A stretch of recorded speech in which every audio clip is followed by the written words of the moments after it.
I did not always feel God loved or accepted me. I was convinced that who I was an abomination.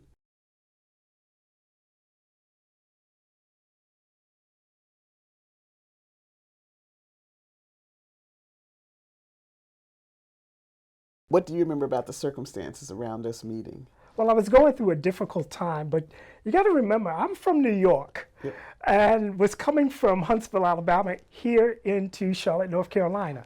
And in my travels, I've heard of female preachers.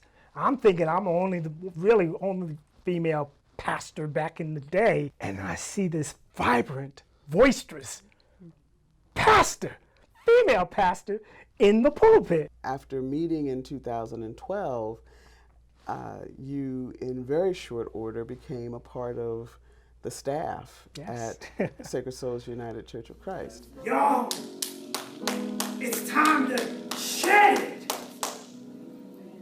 2 Corinthians tells us that we need to do it through a renewing.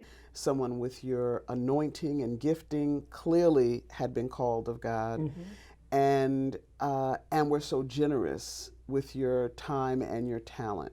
That meant the world to me. Well, I pray.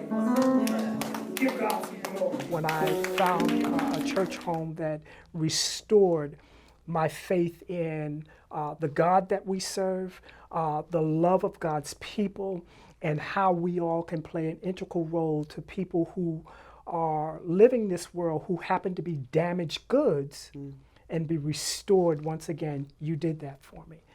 There are no words, there are no gifts that anyone can give other than to say, I love you from the bottom of my heart. And I mean that. You're gonna make me cry. I love you from the bottom of my heart.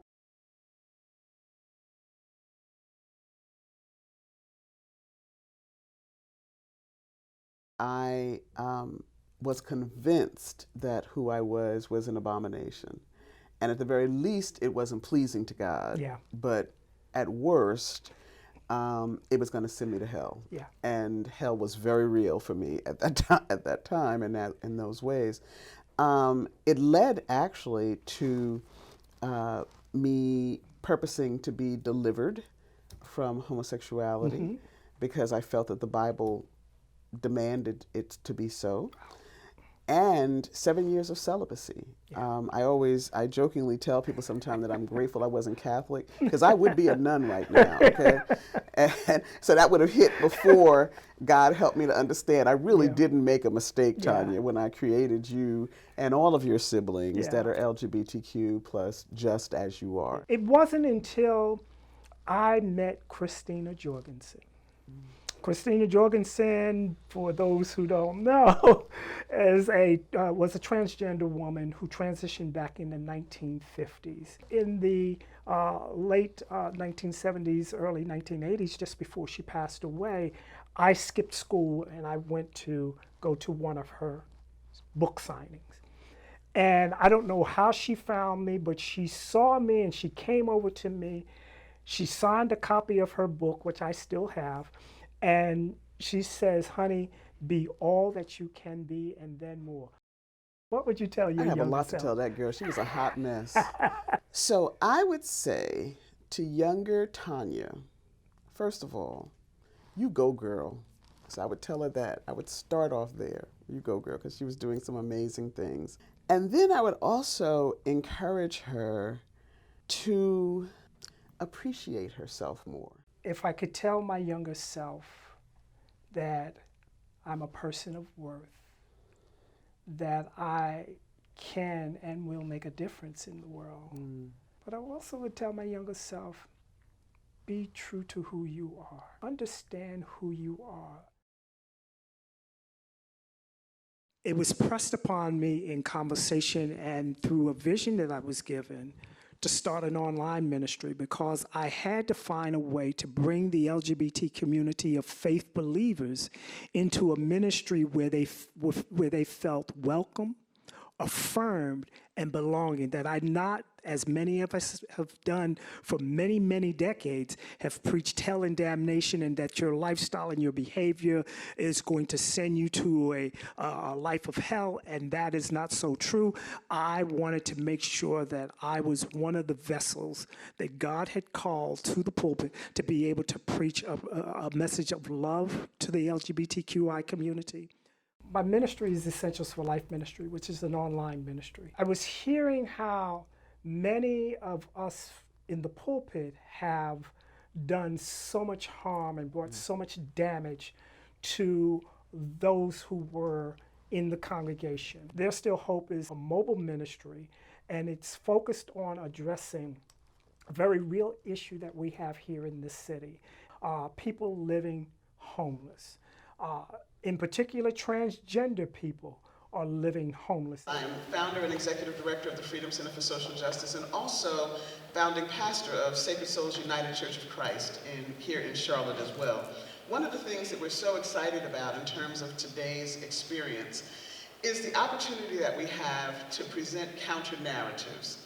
One of the things that we know about living here in the domestic South is those ways that narratives frame everything. As I look back, I realize I was always doing some kind of work that was about building bridges, number one, and secondly, about helping to enhance quality of life. Yeah. And when thinking about the LGBTQ community here, there were those who said they're never going to come out. And the short of it was people would drive sometime 4 hours each way. As you well knew, we had people coming from long distances just to be safe in church. Yeah. And there was something just fundamentally to me that just felt off about that. Yeah. And so that was a lot of the impetus for my work. And then as things happened, that just continued to grow. So now we're very engaged in work with the trans community, with our Transgender Faith in Action Network. We're very engaged with our intersectional work. It all has become this much bigger conversation, but it just started right there, saying, why are people afraid to come to church? You know, why are they afraid of God? Yeah. And so I felt it was critical for us to establish new narratives, counter narratives. And it's not about saying everybody has to think like I think. It is about the fact that there should be other narratives presented.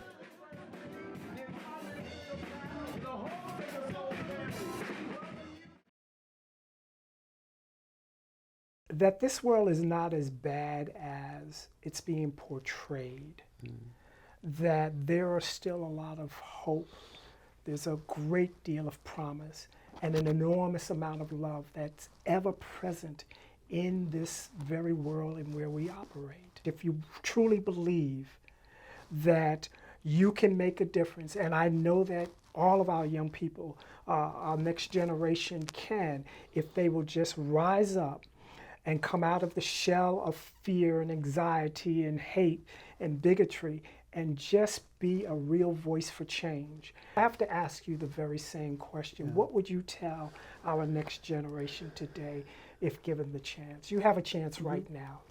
I would say, be you, boo. Be you. Be you, boo.